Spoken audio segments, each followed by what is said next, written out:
আসসালামু আলাইকুম। আমি মোহাম্মদ আব্দুল বারেক আপনাদের সামনে হাজির হয়েছি ধ্বনি সচেতনতার ভিডিও নিয়ে। ধ্বনি সচেতনতা হলো পড়তে শেখার প্রথম ধাপ। এটা সম্পূর্ণ পরিকল্পিতভাবে শেখাতে হয়, এটা সম্পূর্ণ মৌখিক। যেমন লোকটির আভাস অনেক দূরে, সে অন্য পানি খেয়ে বাঁচে। যেমন আভাসের হয় উচ্চারণের কারণে অর্থের তারতম্য হয়েছে, এটি সম্পূর্ণ অর্থবোধক শব্দ হয় না। তাই শিক্ষার্থীকে সম্পূর্ণরূপে বাংলা পঠননীতি শিখাতে গেলে শুরুতেই ধ্বনি সচেতনের উপর গুরুত্ব আরোপ করতে হবে।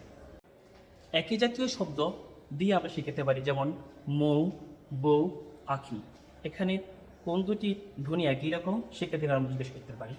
আবার ছন্দ করে পড়াতে পারি, যেমন ছুটি, টুটি, আঁখি, পাখি, সকালে, কপালে। আবার আমরা শিক্ষার্থীদেরকে শব্দের শুরুর অক্ষর এক এরকমভাবে শিখাতে পারি, যেমন কলস, কলম, কলম। আবার একই জাতীয় শব্দ দিয়ে শিখাতে পারি, যেমন ইট, ইগল, ইলিশ ইত্যাদি।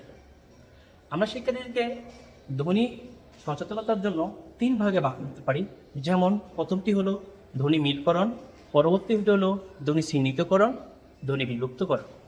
ধ্বনি মিলকরণ করতে গেলে আমরা শিক্ষার্থীরা বলতে পারি যে তোমরা বইয়ের 28 পেজটা হলো 28 পেজে দেখা যে কি আছে, চক আছে। চক লেখি কি দিয়ে? চ দিয়ে। চ উচ্চারণ হয় চ দিয়ে। আসলে আমরা একটা মজার খেলা খেলি, যে শব্দের শুরুতে চ থাকবে আমি হাত তুলব, যে শব্দের শুরুতে চ থাকবে না আমি হাত তুলব না। যেমন চক, পাহাড়।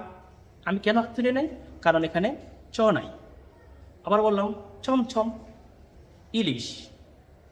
আবার চশমা, আমি হাত তুললাম। আবার বললাম পাহাড়, আমি হাত তুললাম না। আমরা শিক্ষার্থীকে এবার জিজ্ঞেস করবো, স্যার কেন হাত তুলছি, কেন হাত তুলি নাই? তখন শিক্ষার্থী বলতে পারবে এখানে চ ধ্বনি আছে, এখানে চ ধ্বনি নেই। পরবর্তী আমরা শিখতে পারি ধ্বনি মিলকরণ। যেমন আমরা শুরুতে মিলকরণ শিখতে পারি, যেমন চ ক, চ, চ ক চ।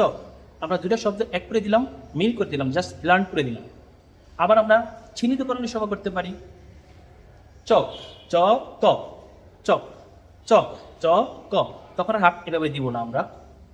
আবার আমরা বলতেছি কলস, ক ল স, কলস, ক ল স, কলস। এভাবে মিল করে দিতে পারি, আবার ভেঙে দিতে পারি। যদি আমরা শিক্ষার্থী এইভাবে ধ্বনি মিলকরণ এবং চিহ্নিতকরণ করে দিতে পারি এবং পৃথকীকরণ করে দিতে পারি, শিক্ষার্থীরা খুব সহজেই ধ্বনি চিনতে পারবে, বুঝতে পারবে। এই কাজটা শিক্ষক তিনভাবে করতে পারে, বা বাসা অভিভাবকরাও তিনভাবে করতে পারে।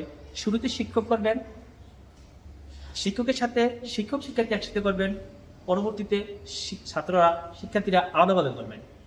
আগে শিক্ষক করে দেখাবেন, পরে শিক্ষক শিক্ষার্থীর সাথে করে দেখাবেন এবং শিক্ষার্থীদেরকে আবার একটা পরীক্ষা নেবেন। এভাবে আমরা শিক্ষার্থীদেরকে ধ্বনি সচেতনতার জন্য আরোপ করতে পারি। ধন্যবাদ সবাইকে।